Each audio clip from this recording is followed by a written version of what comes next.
कांकेर जिले के सिकसोर थाना क्षेत्र के कमड़े गांव के घने जंगलों में तड़के सुबह हुए पुलिस नक्सली मुठभेड़ के दौरान डीआरजी पुलिस और बीएसएफ 81 बटालियन के जवानों ने 2 नक्सलियों को मार गिराया है और घटना स्थल से नक्सलियों को विस्फोटक भी बरामद किया है। बस्तर आईजीपी सुंदर राज ने मीडिया को बताया कि मारे गए 2 नक्सलियों में एक की पहचान डीवीसी सदस्य दर्शन पड्डा के रूप में की गई है, जो प्रतापपुर एरिया कमेटी का सदस्य भी था और उत्तर बस्तर डिविजनल कमेटी का सदस्य भी था। उसके ऊपर 8 लाख रुपए का इनाम घोषित था, जबकि एक और नक्सली नागेश सलाम इस्लाम एक्शन कमेटी का कमांडर था, जिसके ऊपर 8 लाख रुपए का इनाम घोषित था।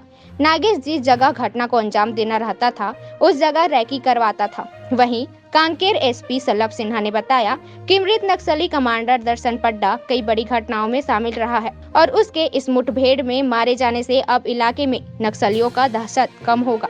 फिलहाल इस मुठभेड़ में मारे गए दूसरे नक्सली की पहचान में पुलिस जुटी हुई है। दर्शन पड्डा जो कि प्रतापपुर एरिया कमेटी का सचिव था एवं इस इलाके में उसकी काफ़ी पकड़ थी। नक्सली संगठन को मजबूत करने में उसका एक बड़ा हाथ रहा है और इलाके में काफ़ी दहशत भी उसका था, लोगों के बीच काफ़ी दहशत फैला करके रखा हुआ था। तो हमारा विश्वास है कि ये जो मुठभेड़ हुई है और जो सफलता मिली है, इसके बाद इस जो प्रतापपुर एरिया कमेटी उसके प्रभाव वाला इलाका है, वहाँ पे संगठन काफ़ी कमज़ोर होगा और इस घटना से सबक लेकर के बाकी जो लोग मुख्य धारा से भटक गए हैं वो भी आत्मसमर्पण करेंगे और मुख्य धारा से जुड़ेंगे।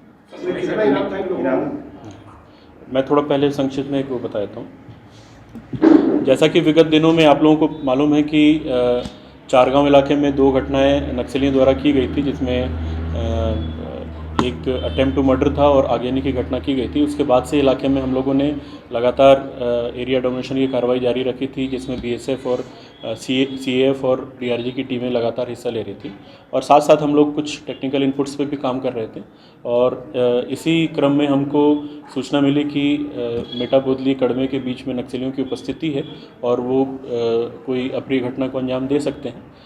इलाके में डीआरजी की टीम बीएसएफ के साथ में सर्चिंग के लिए भेजी गई और लगभग रात के 3 से 4 के बीच में नक्सलियों ने सुरक्षा बलों पर फायरिंग की और फायरिंग के आत्मरक्षा सुरक्षा बलों ने जवाब दिया और उसके बाद नक्सली जो हैं वो जंगल के आड़ लेकर भाग गए। सर्चिंग पर ये 2 बॉडीज़ मिली हमको। इनकी शिनाख्त दर्शन पड्डा के तौर पे की गई है, जो कि डीवीसी रैंक का काडर है और इसके ऊपर सरकार छत्तीसगढ़ शासन के द्वारा 8 लाख रुपए का इनाम घोषित किया हुआ है।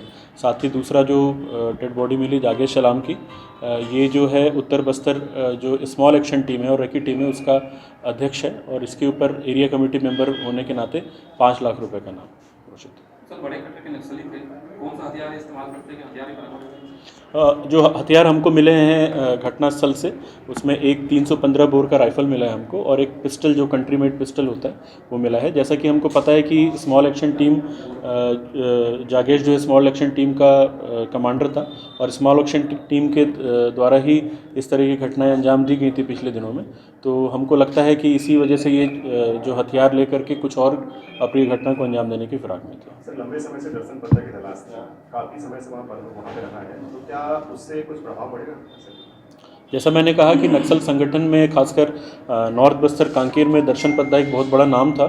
संगठन को चलाने में इसका काफ़ी महत्वपूर्ण रोल था, तो मुझे ऐसा विश्वास है कि इसके जाने से नक्सल संगठन भी कमजोर। थाना सिकसोर के अंतर्गत मेटा बोतली और कड़मे के बीच के जंगल में प्रतापपुर एरिया कमेटी माओवादियों की उपस्थिति की सूचना पर डीआरजी, बीएसएफ एवं जिला पुलिस बल का टीम ऑपरेशन के लिए रवाना की गए थे। ऑपरेशन के दौरान आज सुबह करीबन 3 बजे डीआरजी टीम और माओवादियों के बीच मुठभेड़ हुई। मुठभेड़ के पश्चात सर्चिंग के दौरान 2 माओवादियों का डेड बॉडी बरामद की गई थे। प्राथमिक तौर पर उसका शिनाख्त थी डीवीसी मेंबर दर्शन पड्डा, प्रतापपुर एरिया कमेटी के सचिव एवं एक जागेश सलाम नॉर्थ बस्तर डिवीजन कमेटी का स्मॉल एक्शन टीम मेंबर के रूप में भी हुआ है। इसका डिटेल शिनाख्ती की कार्रवाई भी आगे जो विधि अनुसार की जाएगी।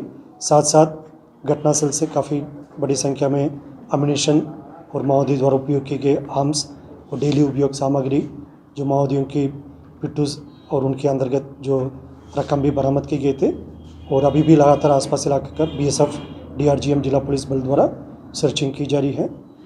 दर्शन पड्डा विगत कई वर्षों से इस इलाके में सक्रिय रूप से अनेक घटना को अंजाम दिया। क्षेत्र में एक आतंक का माहौल बना रखने का उनका कार्य रहा।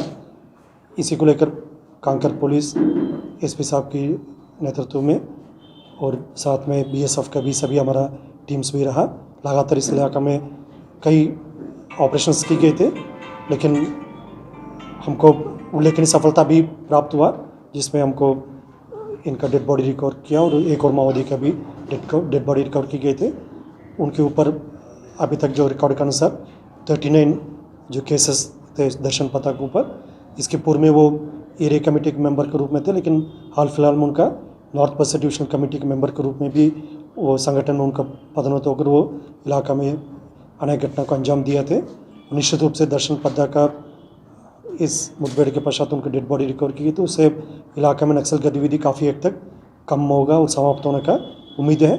और शेष अन्य माओवादी कैडर को भी पूर्व में भी कई बार हम लोग अपील किया है, क्योंकि इस संगठन एक प्रतिबंधित और गैरकानूनी संगठन है और इस क्षेत्र में सिर्फ जन विरोधी और आदिवासी विरोधी विकास विरोधी हरकतें करते आ रहे हैं। सीपी माओवादी संगठन का भी किसी प्रकार का एक नैतिक कोई सिद्धांत नहीं रह गई है, सिर्फ एक एक्सटॉर्शन ग्रुप में काम कर रहा है। इस विषय को सत्यता को जानने के बाद अनेक माओवादी कैडर आत्मसमर्पण कर लिया दक्षिण बस्तर इलाका में और इधर भी नॉर्थ बस्तर इलाका में भी। इसके पूर्व में भी अनेक माओवादी कैडर आत्मसमर्पण किया है। शेष अन्य माओवादी कैडर है, उन्हें भी हम आज इस प्रेस कॉन्फ्रेंस के माध्यम से अपील करना चाहते हैं, वो भी इंसाफ छोड़ दें और क्षेत्र की